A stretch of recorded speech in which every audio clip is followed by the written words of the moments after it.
In today's video, I'm going to teach you how to hide your WooCommerce product page image in WordPress. We'll walk through this step by step using only the built-in tools in your WordPress dashboard. You won't need to touch your theme files directly, but we will add a small piece of custom CSS.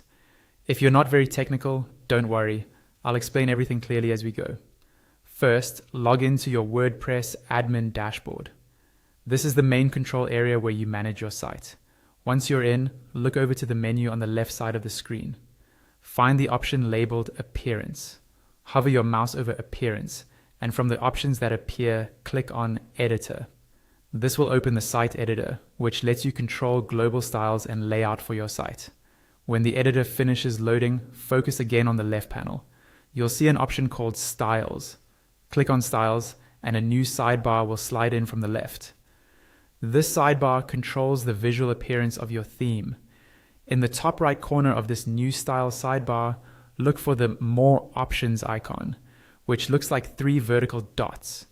Click that icon, and from the drop-down menu, select Additional CSS.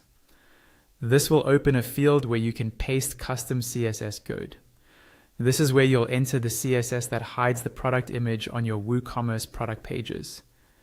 Paste the same code you see referenced or provided alongside this tutorial into that additional CSS field.